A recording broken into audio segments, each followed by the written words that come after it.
Hi guys, it's Sam here. Welcome to another video. Today I have a really cool one. Today we're going to be discussing agency pricing. So if you have an agency or you're looking to start an agency and you have no idea how to price your products, how much should you be charging, what kind of pricing model should be adapting, how do you even put together a pricing proposal? Well, I've got a 30-minute training today where I'm literally covering all of that. This is your comprehensive guide to agency pricing and how to do it. This is a one video taken from a 5-week course, which is inside of the Agency Club Inner Circle.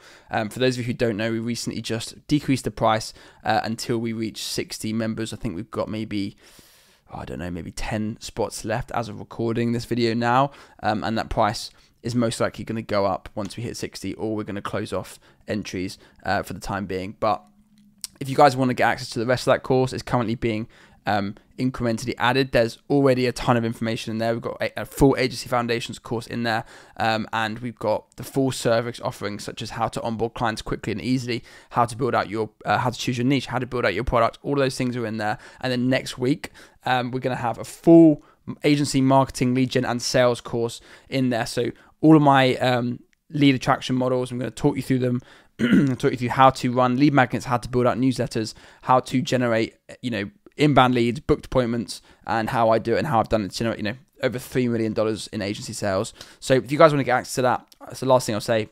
I'll leave a link down below and you guys can join. It'd be awesome to see you in there. We also do at the moment two and soon to be 3 live coaching calls where we all get to jump on, get access to me. And yes, a really cool little community. So without further ado, I'm going to get straight into the video. Make sure you drop a comment down below. Give it a like if you enjoyed it as well. And I hope you enjoy the video. See you guys soon. Hi guys, how's it going? It's Sam. Welcome to another video.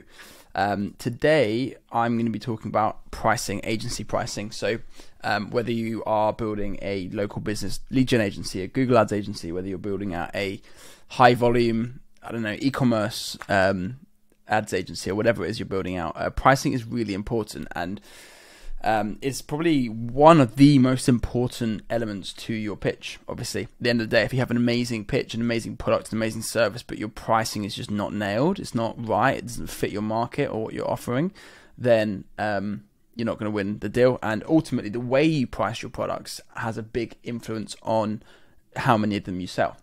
So in this video, we're going to be talking about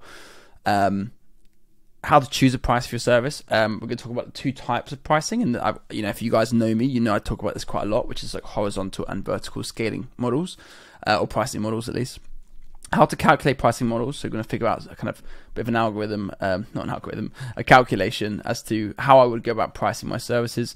Profit first modeling, which is a concept which is we'll talk about in this video. In fact, I'm not going to get into it now, but it's a pricing model and how to basically ensure that you're always pricing yourself in a way that drives as much profit into the business as possible, but also is the right price for your clients and who you're trying to sell to. Creating pricing packages. We'll talk about how to kind of structure your pricing packages and the best way of doing that, and also how to package up your services to make it like a no-brainer for your ideal client, your ideal clients. So first thing we'll talk about is vertical and horizontal scaling. So if you guys are watching this from the course, you guys know that I talked about this in the previous model when it comes to niche selection, okay, choosing your market, who you're going to sell to. And it's really important because the niche you're in is going to kind of determine the pricing model that you're going to build out. I won't go into too much depth, but ultimately, I've got an example here. So some niches work better with vertical scaling, such as SaaS companies. If you're building out, SaaS as in the niche SaaS. So let's say you're working with SaaS companies, you're working with apps, you're working with development companies, people building out products where they've got a huge amount of scalability, okay? And it's a hugely performance focused product or service that you're offering. In fact, I wouldn't offer a scaling pricing model, vertical scaling pricing model, if you're not going to be working with a clientele that's scalable. So if you're, for example, let's say you're getting into early stage e-commerce brands or even established e-commerce brands, a vertical scaling pricing structure might work really well. An example of that might be percentage of ad spend. So you might bring in a client that wants to test on £1,000 per week ad spend, but wants to scale that up. So you can say, no problem, we'll just take a 10% of ad spend or a 20% of ad spend, and you might tier that depending on how much they're spending. So when they're spending $5,000 a month, you're taking your, I don't know, $1,000 a month retainer fee. If they're spending $100,000 a month, you're getting your, you know, $10,000 a month or $20,000 a month retainer fee or whatever. So it's kind of tiered based upon outputs as opposed to inputs. Okay. Now, horizontal scaling is kind of the opposite. Horizontal scaling is working with companies that aren't necessarily scalable. Where you're coming in, it could be a performance-based arrangement. It could be a performance-based service. That could be lead generation. That could be website design. That could be CRM management. There's lots of different models, but ultimately the companies you're working with aren't that scalable. You might hit a ceiling relatively quickly as to the volume of leads or the volume of customers or whatever that they can take. So your pricing isn't necessarily vertically scalable. You can't take one client and 10x the amount of money you make from them over a 6-month period. It doesn't work like that. So you have to grow your business by adding more clients on. So it's simpler, it's slightly lower end pricing models, and you scale the company by adding clients. You might have 10 clients paying $1,000. In order to get to $100,000, you might have to have 100 clients paying $1,000, or you might have different pricing structures, which we're going to talk about in this video. But ultimately, it's not scalable vertically, it's only scalable horizontally. You understand the concept: horizontal scaling, vertical scaling. Now, of course, with vertical scaling, you would still add clients, but you would most likely only, attract clients or outreach clients, or, aim to sell clients who have big scalability with their product. Okay, as I said, e-commerce products, high volume lead gen products, affiliate products, things like this. And you might only have 10 to 20 clients, but each client could be worth $4,000, $8,000, $20,000. Some cases I've seen, $100,000 a month because of the amount of output that you're providing for them. So we're going to talk about pricing models for both of these, so don't worry. But yeah, with horizontal scaling, so smaller clients and more of them, you're going to have simple systemized delivery, and you're going to work with typically SMEs, small to medium-sized companies, whereas vertical scaling, you scale by growing existing clients, and you have large clients. Your client pool is your lifetime value. So clients stay for a long time, and you grow with them. You kind of become more of a performance like lead provider or revenue generating tool and an asset. So they don't want to fire you because you're generating so much revenue for them, and they equally don't mind paying your fee because it's tied to some sort of performance metric. Okay, so that's kind of the thought behind that. It's like going to a big national, health insurance company, for example, or solar company, and saying, hey, we'll provide you with as many leads as you want. They say, cool, we'll take 50. You provide them 50 leads, you charge them $50 a lead. The leads are good quality, they're happy with the leads, and they go, cool, we'll take 100. And then the next month they take 200, and then 300, and then 400. And so it's not like it scales instantly, it scales over time. And we're going to talk about both of these on this video. So let's talk about vertical pricing models first. That's one we talked about here. So that's performance-based pricing. Essentially, and I've got two models here, and there's not only two models of this, by the way. I've taken two as an example. Now, we talked about the e-commerce model, percentage spend. We talked about you could do rev share, things like this. And obviously, rev share, you guys know I recommend only doing things like this with companies that are large enough. I wouldn't recommend. I think if you try to apply vertical scaling model to lots of companies, small companies, it's only going to end in tears, basically. Okay, because they're not big enough. It takes a lot of effort and time to track everything accurately, and you're going to spend a lot of time chasing your tail, chasing clients to try and pay your fee every month, okay, and try and track the performance. Whereas if you get them on a simple monthly retainer model, automatic subscription, and they get what they pay for, it's simple. They can pause, they can leave whenever they want to. You can add more clients pretty easily by building out a sales system, which we're going to talk about more later on in this course, okay. That's the preferred model for smaller clients. So other costs to consider. Let's talk about the models first. So I've broken these down. This should make sense. And if you guys want to pause this video here and take notes, that's absolutely fine.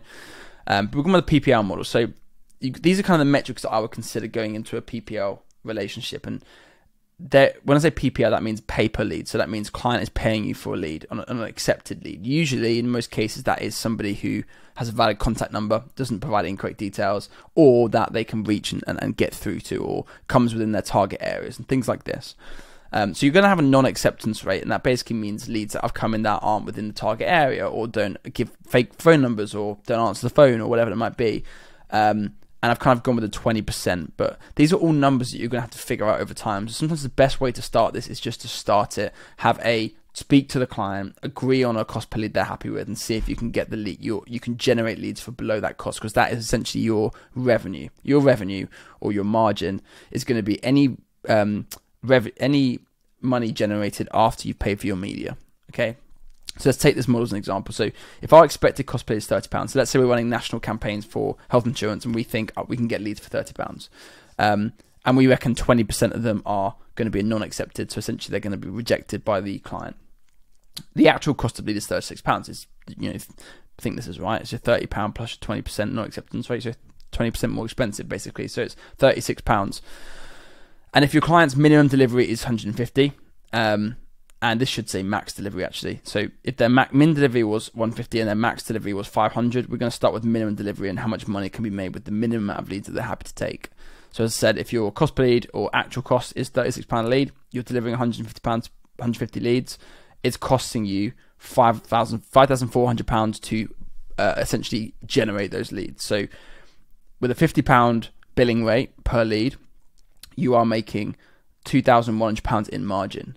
Okay, not amazing, not bad either, but let's break this down even further. So if your max delivery was 500 leads and you had the same billing rate, you would make, effectively, if all else stayed the same, you would make 25 grand in revenue, your direct cost of 18k, and you'd be making 7 grand in margin. And this can get much better. You can obviously negotiate higher lead costs and stuff like that. If the client's happy with the leads and they want more of them, you can go to the client and say, hey, we can get you more leads, but we're going to have to increase our lead costs up to £55 or £60. And if the client's happy, they like the leads, there's a good chance they'll say yes.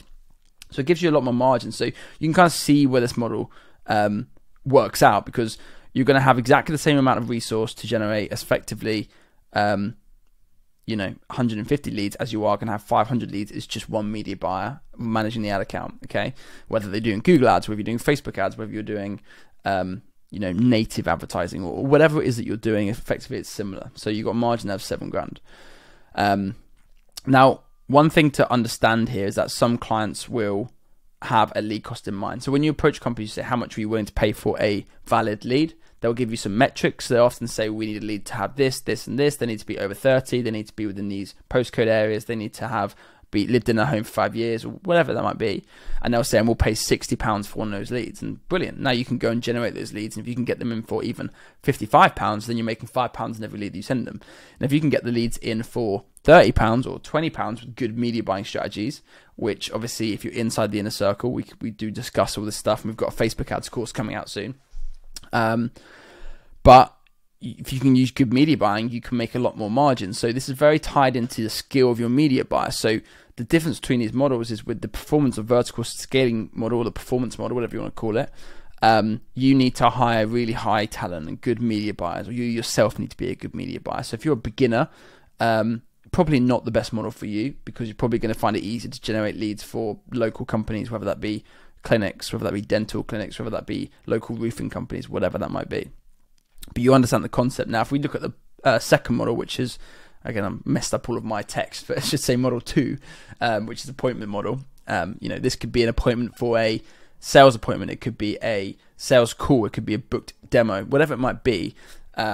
This requires a little bit more costs, because you need to consider the cost of call center or appointment setters for this model. Now, I wouldn't recommend this model if you don't have control over the appointment booking process.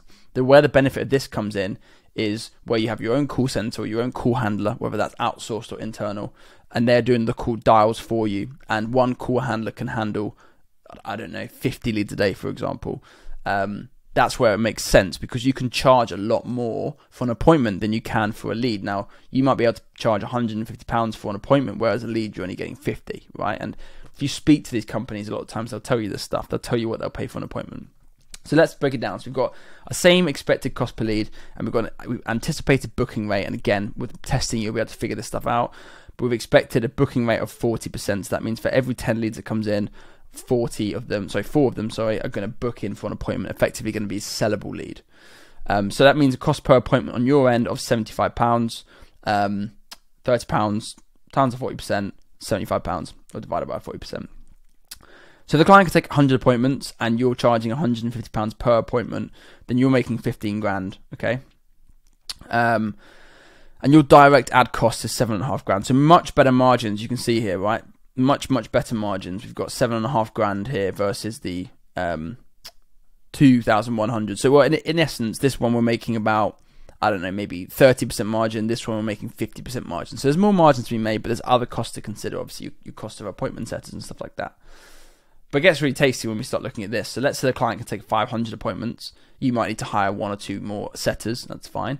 And you're charging 150 again. Now you're making 75 grand with a direct cost of 37.5k, again 50%. So you're making 37.5 grand from one client. So you can kind of understand where this comes into play. Now there's things that you need to consider with this model, and it's really important that you do your numbers. If you're thinking of going into this model, let's say you're more introverted and you don't want to have a big sales team, you don't want to have loads of employees, it makes complete sense. You might want to go down this route.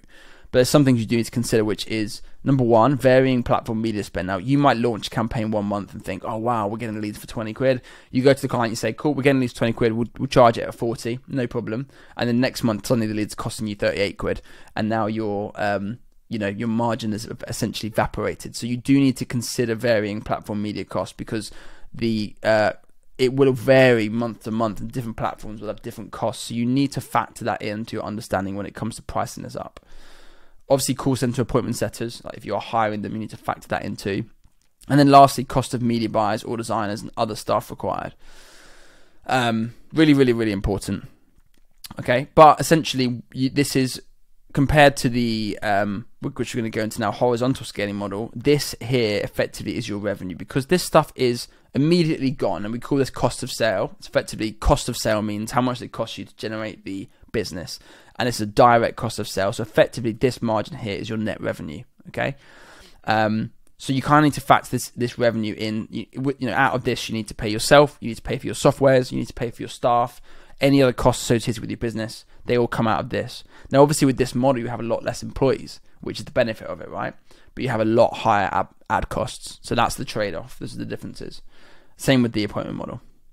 So let's talk about horizontal pricing. So I've given 2 examples. I've gone with like a traditional agency or lead gen, local lead gen, for example, whether you're working with, I don't know, clinics, or whether you're working with solar companies or whatever it is. And we've got our costs associated, which is the only cost we have, which is essentially, staff, which is, I've kind of put that as a direct cost. It's not a direct cost. That is an operating cost. It's an ongoing cost, but it's effectively what I've kind of done, because what I do is you can call this like a team system. So what I've essentially said here is, I've figured out here for a lead gen agency model, you've got a media buyer, you've got a designer, and you've got an appointment setter, and those 3 combined can handle 15 clients between the 3 of them. So they cost 3 grand per month for that team, and they can manage 15 clients. So now we need to base our costs on this. And you might be starting out, you might be really early on in your journey, and if it's just you, that's fine. But if you're planning on growing your business and you are planning on hiring, you do need to factor these things in. You might not need to do it immediately, but if you're planning on scaling, you do want to factor these things in, because you can't go sell clients at £300 a month if it's feasibly undoable from a cost perspective. Okay, so if we have 3 retainer options, and I'll give you examples of the 3. If we've got a £300 a month retainer, right, then 15 clients makes 4.5 grand. Our margin is 1,500. 400 grand, 4.5 grand minus our 3 grand costs associated with those clients. 1,500 quid left, so 33% margin. Not the best, not great. I wouldn't recommend. Retainer 2 is £500 a month. We've got 7.5 grand revenue and a margin of 4.5 grand, so 6% margin, so not bad. But it can get better. So we've got retainer 3 option 3, which is £1,000 a month. That's 15 grand. That's 12 grand of margin, 80% margin. So it leaves you loads of room there for advertising, marketing, software costs, office costs, equipment. Like, you want to make sure you're leaving plenty of plenty of margin in your business where you can afford those things, and it helps you kind of reinvest back into advertising. If we take the model 2, which is the website or CRM or SaaS business, a low cost, high volume business, we might have a support and a dev, and the dev might build out our sites, and the support might manage the client comms as they come in.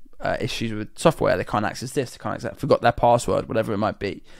Now, you might be able to have, this might be too many, but it might be 100 clients managed with 1 dev and 1 support. Dev launches the software for the client, onboards them, and support deals with ongoing support. Now, you can obviously play around with these and factor what you think is going to be required as you scale your business, but effectively they can manage 100 clients, let's say. Now, if our monthly was £49, that would mean 100 clients would be £4,900. Not great. It does leave us with a 60% margin though, so it's doable, but it's not like it's a lot of clients to make essentially £3,000 for your business. Now, retainer model 2 is £149. That's £14,900 in revenue and £12,900 in margin, so 86% margins, which is much better. And retainer option 3 is £249, which would mean just under 25,000 and nearly 23,000 in margin, which is like a 91%. So you can see how these numbers stack up over time. And you might not think pricing is that important at this point, but it's very important in the long term as you plan to scale a business. And you don't have to like start out with these numbers, right? You could, for your first 5 clients that you onboard, you could onboard them on a smaller retainer, and you could onboard them, say that retainer is going to be that price for 3 months, and you can have a 3-month kind of deal or trial period for new clients that come in. And then obviously you can then renegotiate your retainers as you grow. But you want to aim for 5 to 10x margins. I personally, like if a team costs you $3,000 and you can make $30,000 out of that team, amazing. If a team costs you $5,000 but it's only making you $8,000, it's going to be difficult to scale that business. You also need to factor in other costs such as softwares, office, like Twilio costs, things like this that you don't think about. You need to kind of try and factor those in. How much is it going to cost you for each of those per client? And it helps you kind of plan these models out as you grow. And also factor in cost per acquisition. If your CRM or SaaS business is funded by paid ads, or grown by paid ads, then you want to factor in how much it's costing you to acquire a customer. If it's costing you £300 to get a customer, then a £49 pricing model might be too low. If it's costing you £149 to get a customer, then £149 is probably perfect because it's your break even month 1, and you can keep reinvesting that money back into paid ads. Same with option 3, you could effectively pay up to £249 to acquire a customer, and you're guaranteed to make a profit return. If it's costing you £500 to make a customer and you're churning your customers in the first month, well, firstly, you've got a bad product that needs fixing, but secondly, it's more risk involved, right? So you want to make sure you try and leave as much margin there so you can reinvest back into paid ads. And now we'll talk about offer stacks. So when you figured out what model of pricing you're going to be doing, how do you then stack that up to make it appealing to the clients? Now, this is much easier for your vertically scaling models because it's very, very simple model. Client, says this is what we need. You say, I can get that for you, and then you do a trial, and then you scale out over time with the client. It's much simpler, but for horizontal scaling, this is kind of how I stack my offers. So most people would do this sort of like, oh, we're going to do market research, we'll do ad account management, we'll do all your ad creatives, we'll build your landing page, we'll do weekly check-in calls, weekly reports. It's a lot for the client, and ultimately you've got to figure out what does the client actually care about and then build your offer stack around that. If a client doesn't care about all of these things, and actually all they care about is they need qualified leads and they need them yesterday, then I would build a stack like this. But so I put price 99 and then a typical guarantee that people throw in there, right? This is how I prefer to do it. Right? Everyone's different. 40 guaranteed qualified leads. Delivery begins within 72 hours. Pre-proven ads plugged in. So like you're not saying we're testing loads of offers for you or we're testing things for you. You just say, cool, we've got offers at work. We're going to plug them in, launch them straight away, and it's going to start working straight away. Pre-proven sales offers with follow-up guide. Here's the offers that we run. Here's the follow-up guide for each one of them, whether you're doing lead gen or whatever it is. Here's how we recommend handling these leads, for example. All communications via WhatsApp. So you're not tying them into jumping on a call every week. No one wants to do that, okay? If you have a problem, you could change this actually to like 24-hour WhatsApp support. If you've got a question, you WhatsApp us, we'll get back to you within 24 hours, guarantee, for example. All leads delivered directly to your phone. So like nice and easy, you don't have to faff about with loads of softwares or anything like that. We're going to deliver them to your phone, you handle the leads, you call the leads, they're all pre-qualified, done, dusted. Expected returns, 10K a month, try for 30 days, 449. So I like the expected returns because it's not a guarantee. You're not saying we're guaranteeing these. We're saying this is what we anticipate, and obviously you might back that up with some case studies. Try it for 30 days, 449. Ongoing, 999 a month. I much prefer this way of selling because I think this is a quicker way of selling, and ultimately you can onboard that client quicker. And if you keep a client for 12 months, this is where I always talk about trial offers. If you keep a client for 12 months at $1,000 a month, that's $12,000. And if you hadn't have had a trial offer, that client might have never given you a chance. So what is $500 and $12,000? It's nothing, right? Or £12,000 in this instance. So you kind of get the idea as to why I like them. It lets you test the waters with more clients quicker, and a quicker sales process. It gets it done. And this is how I like to structure it. Now that's pretty much everything, but I want to go through some bonus notes or some things I didn't include that I want to run over. So we'll go through these one by one. Number one, package your offers in a way that your market wants and understands. If your market doesn't care about design, and don't mention it. You need to go back to the module we talked about earlier on in this course. In fact, I'll find what that was. So if you go back to the niches module where I talk about this, you essentially want to figure out what your clients are looking for and what they want before you are building out your offer. Like if your clients are, they don't have a problem with lead gen, but they have a really big problem with conversion, then you need to potentially serve that market in that way. So you need to determine how you're going to serve your market, and your offer stack and how you pitch your product actually makes a difference. So for example, pitching ad management versus pitching a certain number of qualified inbound leads, there's a big difference between those things. They're effectively the same thing, right? You're running ads, you're generating leads, but how you price it and pitch it and stack it makes a big difference to how the market anticipates it and how quickly they buy it, essentially, right? So if your market wants qualified leads, and typically your market doesn't have time to be calling qualifying leads that are coming in, so take dentists or take personal trainers, gyms, or take people who typically have a busy day to day, then you might want to consider selling qualified leads, even if it costs them a little bit more, because that's what they want. Okay, so people don't mind spending money, but they want to spend money on the things they need that solves a problem in their life, not something that you think that they need, right? And it's not, no amazing sales process is gonna create a demand that your customer doesn't have. Okay, you will have a much easier time selling if you're offering something the market is desperate for, which we've just discussed. Focus on owning the metrics they care about in your proposal. So they don't care about this particular one that I've done, which would work for a clinic, it would work for a dentist, it would work for gyms, whatever. They don't care about CTRs, CPCs, how many ads you're going to design for them, how many landing page tests you're going to do. All they really care about is, what am I going to get? How many leads are you going to get me, and how much is it going to cost, right? So focus on the metrics they care about. Don't get sidetracked by this marketing lingo that you think you need to be doing. Take all your standard services and break them down to increase value proposition. So kind of done that here. I don't mean, we're going to do this many ads, and this is valued at this, and it's valued at this. I just mean, just break down the things that you're going to deliver. So if you're going to package up a landing page, you package it up and you say,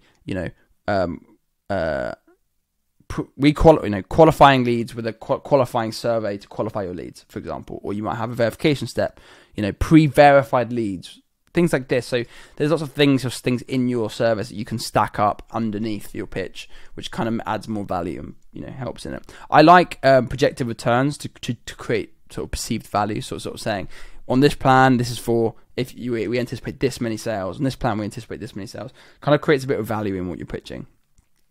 If you're just starting out, just start with one price point. If you're further down the line, you've got 5 to 10 clients, you might want to introduce 3. I wouldn't usually go beyond 3. 3 prices, low, medium, high, which we can discuss now actually. So if you've got a plan which is a 999 plan, you might have a 1249 plan, which is a slight step up, and then you might have a 1999 plan, or you might have a 1449 plan, like a £1,500 plan, a $2,000 plan, and then you might have a 999 plan. And it doesn't have to be loads. That's kind of, you just take some of the services away for the lower ones and you introduce them to the higher ones, but also just budget. So that if the client's got a higher budget, like for leads, you just price them at that. Like, this is for clients who want under 100 leads, this is for clients who want between 100 and 200, and this is for clients who want more than 200 leads. Okay, you can kind of price it up like that.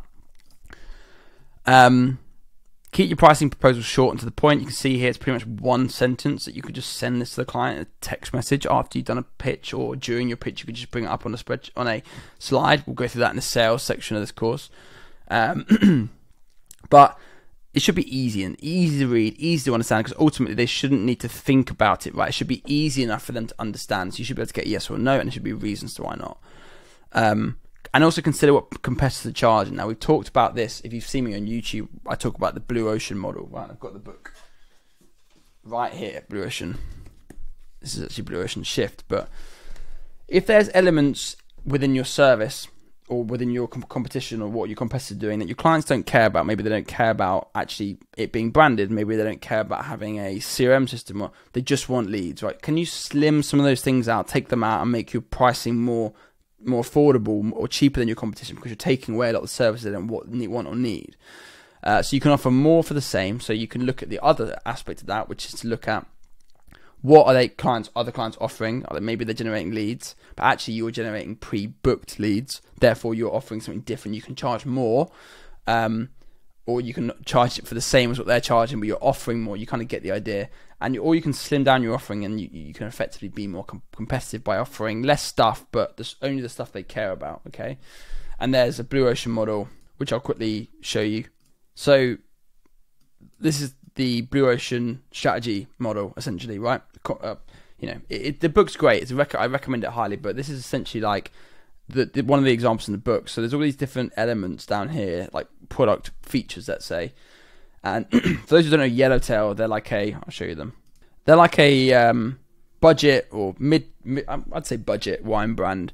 Whether they're good or not is to be decided. Whether you like it or not is up to you. But they essentially, it's very simple branded. There's minimal products, and you can kind of look at how they've done this. So premium wines have high price. I guess this means the way they communicate their wine is complicated. It's more for like premium wine users. Above the line marketing, aging quality, vineyard prestige and legacy, wine complexity, wine range. You get the idea. They got high.